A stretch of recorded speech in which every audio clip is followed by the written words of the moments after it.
Last व्हिडिओमध्ये आपण angle of contact बघितलं, पण on the basis of meniscus. यावेळेस आपण angle of contact find out करणार आहे, पण एक्सप्रेशन. ठीक आहे,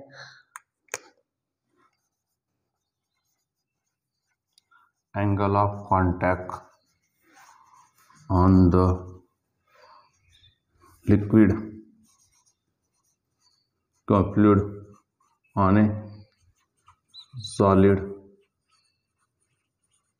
सरफेस. दिसतंय का आता?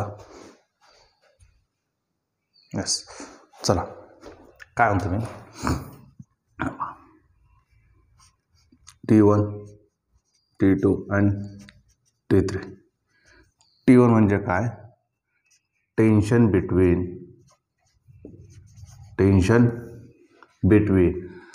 Solid and liquid. Solid and liquid मधलं टेन्शनला काय म्हणतो आपण? T1. T2 कोणाला म्हणणार आहे? टेन्शन बिटवीन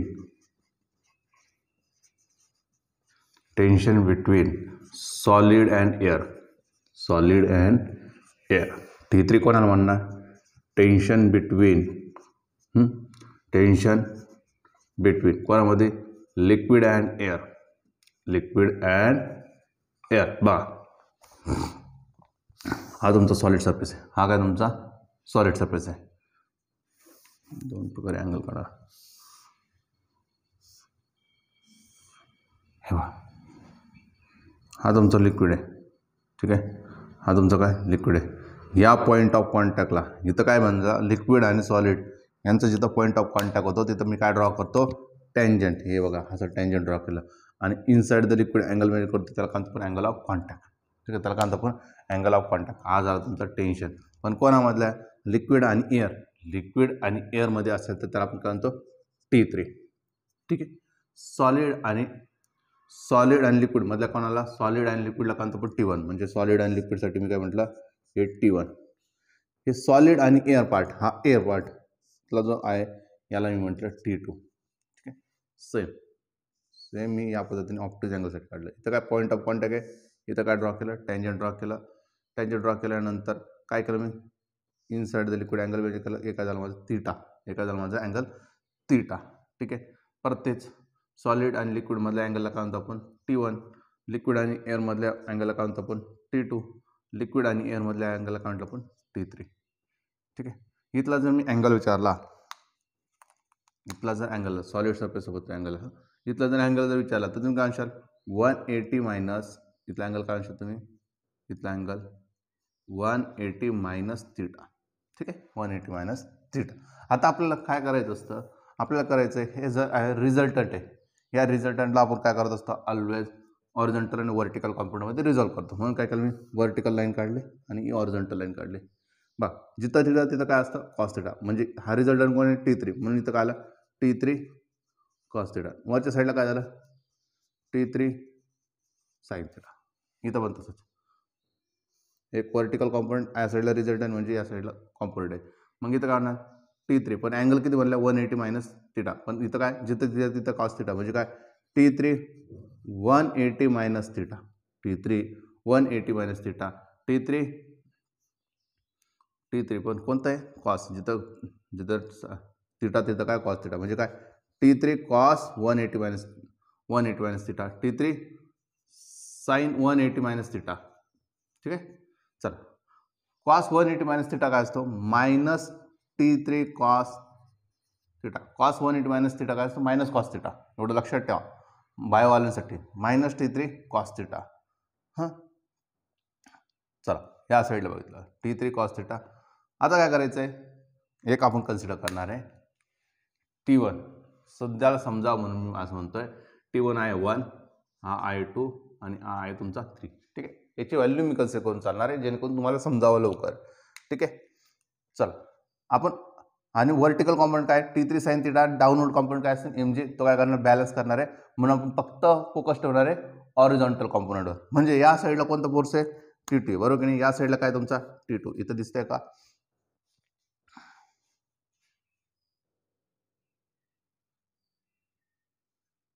दिसतं. इथं काय तुमचा? T2. या साईडला काय? T2. या साईडला काय तुमचा? या साईडला दोन फोर्सेस आहे, कोणते एक T1 आहे आणि दुसरा काय T3 कॉस थिटा. हा T1 इकडे शिफ्ट झाला तर काय जाईल T2 minus T1 is equal to काय T3 कॉस थिटा. ठीक आहे, हा T3 इकडे मल्टिप्लाइड इकडे आणि काय झालं डिवाइडला, म्हणून काय म्हटलं मी cos theta is equal to काय T2 minus T1 upon T3. मग थिटा इज इक्वल टू काय भेटलं मला cos inverse of T2 minus T1 upon T3. हे झालं तुमचं एक्सप्रेशन फॉर दिस वन. यासाठी बघून घेऊ आपण. या साईडला दोन फोर्सेस कोणकोणते, एक T2 आहे आणि या साईडला जो आहे मायनस आहे, मायनस T3 कॉस थिटा. का बरं ऑलरेडी आपल्याला देताना कॉस 180 मायनस थिटा मायनसमध्ये देतो, म्हणून आपण ॲडिशनच केली ॲक्च्युअलमध्ये, पण काय करावं लागेल इथं मायनस आहे म्हणून मायनस घेतलं. इज इक्वल टू काय या साईडला काही T1, हा T2 हा मायनस T3 इथंच ठेवलेला आहे आणि हा T2 तिकडे शिफ्ट केला, म्हणजे काय minus T3 cos theta is equal to काय T1 मायनस T2. हा प्लस आहे तिकडे जाताना काय झालं मायनस.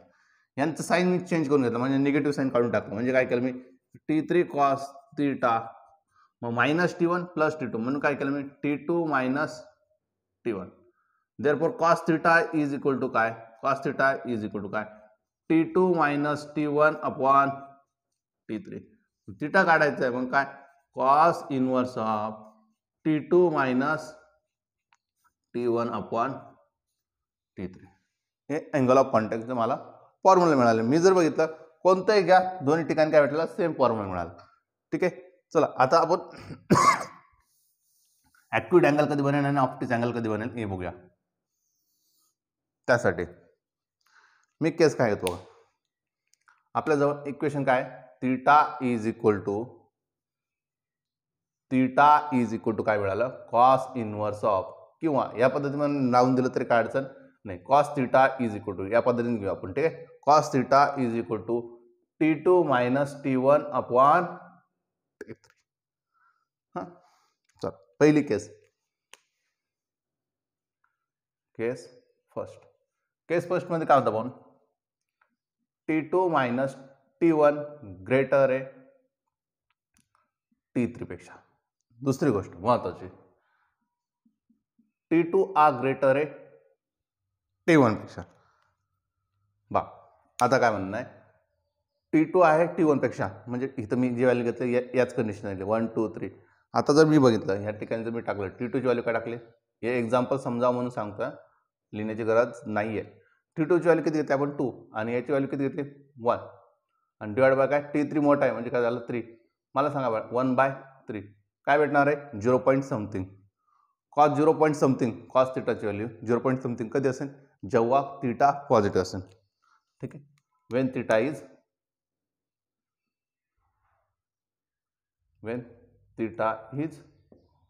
पॉझिटिव्ह. आणि जर पॉझिटिव्ह येत असेल तर अँगल कसा असेल तुमचा ॲक्यूट अँगल बनेल. अँगल कसा बनणार आहे तुमचा ॲक्यूट अँगल बनणार आहे. सेकंड केसमध्ये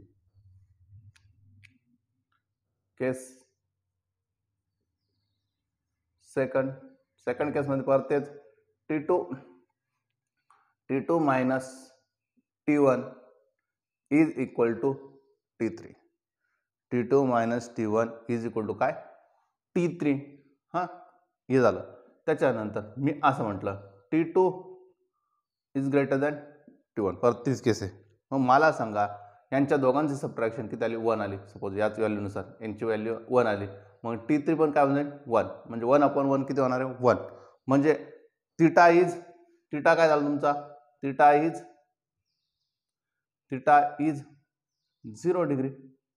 बरोबर की नाही. थिटा कसं झालं तुमचा 0, कारण की कॉस 0 ची व्हॅल्यू किती असते 1 असते. थिटा इज 0 झाला. नेक्स्ट केस 3 बघा. केस 3 मध्ये काय म्हणतो आपण T2 मायनस T1 T3 तुमचा मोठा आहे. T3 तुमचा कसा हे उलट झालं बघा इथं. हां T3 कसा आहे तुमचा मोठा आहे, पण इथं केसमध्ये बघा T1 मोठा आहे T2 पेक्षा. T1 मोठा आहे T2 पेक्षा, म्हणजे हे जे काही सबट्रॅक्शन असणार आहे जिथं मी 2 मायनस 1 घेतलं, आता इथं काय करणार 1 - 2 म्हणजे आन्सर येतं काय येणार मायनसमध्ये येणार आहे.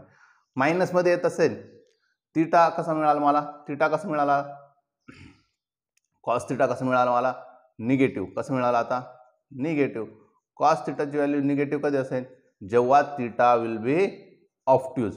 थिटा कसा असेल तुमचा, ऑफ्ट्यूज असेल. लास्ट केस, केस 4. या केसमध्ये काय म्हणतो मी, T2 मायनस T1 तुमचा ग्रेटर आहे T3 पेक्षा. T2 मायनस T1 ग्रेटर आहे T3 पेक्षा. म्हणजे काय, यांच्या दोघांचं जे सबट्रॅक्शन आहे तो याच्यापेक्षा मोठा आहे. म्हणजेच काय,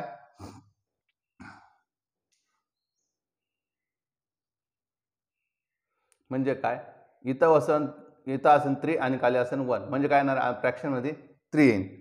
मग मला सांगा कॉस थिटाची व्हॅल्यू काय येणार आहे, कॉस थिटाची व्हॅल्यू काय येणार आहे, मोर दॅन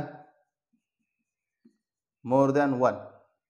जर मोर दॅन 1 आलं तर मला सांगा पॉसिबल आहे का, कॉसची मॅक्झिमम व्हॅल्यू काय, कॉस थिटा मॅक्झिमम व्हॅल्यू 1. तर मला सांगा मोर दॅन 1 येत असेल तर मॅक्झिमम व्हॅल्यू 1 आहे, तर यापेक्षा मोठी बनू शकत नाही. देअरफॉर नॉट एक्झिस्ट, ते एक्झिस्ट होणार नाही, not exist. And spread on the surface, spread on the solid surface. Clear असेल.